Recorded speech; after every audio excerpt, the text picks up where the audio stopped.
لتفتحن القسطنطينية فلن أعمل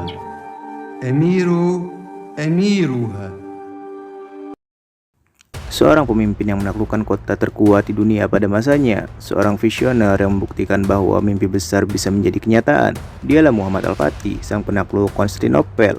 Tapi apa yang membuatnya begitu sukses? Bukan hanya kekuatan fisik atau pasukan yang besar. Di balik semua itu ada filosofi kehidupan yang membentuk setiap langkahnya. Dalam video kali ini kita akan membahas perjalanan luar biasa Sultan Muhammad Al-Fatih dan bagaimana filosofi hidupnya.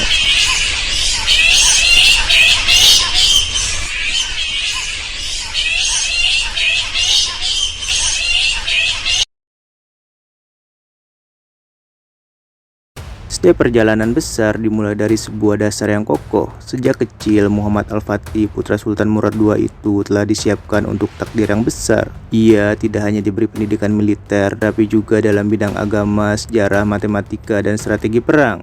Ayahnya memahami bahwa pemimpin besar lahir dari keseimbangan antara kekuatan fisik dan intelektual. Dalam pendidikan agama, Sultan Muhammad Al-Fatih belajar membaca dan memahami Al-Quran serta nilai-nilai keimanan yang sangat kuat. Salah satu pengaruh terbesarnya adalah Syekh Syamsuddin, seorang ulama yang menanamkan keyakinan bahwa dia adalah sosok yang disebut dalam hadis Rasulullah SAW.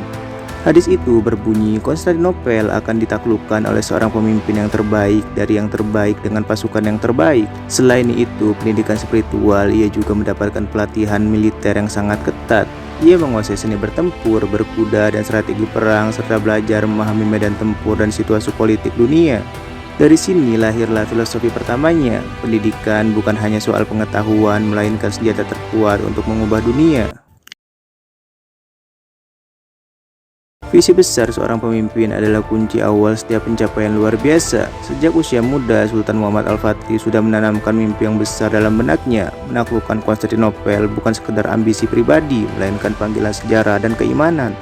Konstantinopel adalah pusat kekuatan militer terkuat di dunia yang dianggap mustahil untuk ditaklukkan. Namun bagi Muhammad Al-Fatih, tidak ada yang mustahil jika visi dan strategi itu bersatu. Kepemimpinannya ditandai oleh visi yang jelas, fokus yang luar biasa, dan kerendahan hati. Dia dekat dengan rakyat dan pasukannya, bahkan rela berbagi beban dan resiko. Pasukannya tidak hanya dimotivasi oleh kekuatan militer, tapi juga oleh kepercayaan pada visi besar mereka bersama. Filosofi kepemimpinannya adalah pemimpin yang hebat adalah mereka yang memiliki visi yang besar, keberanian bertindak, dan kerendahan hati untuk melayani. Penaklukan Konstantinopel adalah hasil dari strategi yang luar biasa. Sultan Muhammad Al-Fatih memahami bahwa kemenangan besar membutuhkan keberanian untuk berpikir di luar kebiasaan. Rantai besar yang membentang di tanduk emas menjadi tantangan yang besar, tetapi ia tidak menyerah. Ia memerintahkan kapal-kapalnya untuk diangkut melewati daratan dan muncul di belakang musuh, mengejutkan mereka dan memecahkan pertahanan. Selain strategi yang cerdas, keberaniannya di medan perang menjadi inspirasi bagi pasukannya. Dia memimpin dari depan, memberikan teladan dan semangat pantang menyerah.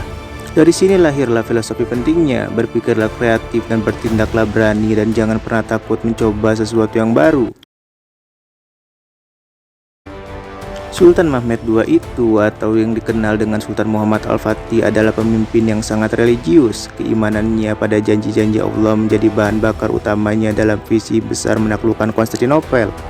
Filosofinya tidak ada kemenangan tanpa keimanan yang kuat. Ketaatan Al-Fatih pada syariat Islam terlihat dalam gaya hidup dan kepemimpinannya. Sebelum pertempuran, ia memperkuat spiritualisme pasukannya dengan menjaga ibadah dan menjauhi maksiat.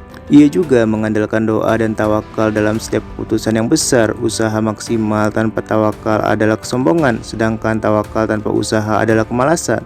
Setelah kemenangan, kerendahan hatinya terlihat dari sujud syukur dan pemberian pengampunan bagi penduduk Konstantinopel. Filosofinya, kemenangan sejati adalah milik Allah SWT, bukan milik pribadi. Muhammad Al-Fatih adalah sosok yang membuktikan bahwa keimanan, pendidikan, visi besar, keberanian, dan kepemimpinan yang rendah hati adalah kunci menuju prestasi yang luar biasa. Kisahnya adalah inspirasi abadi bagi siapa saja yang bermimpi besar dan siap berjuang mewujudkannya. Terima kasih.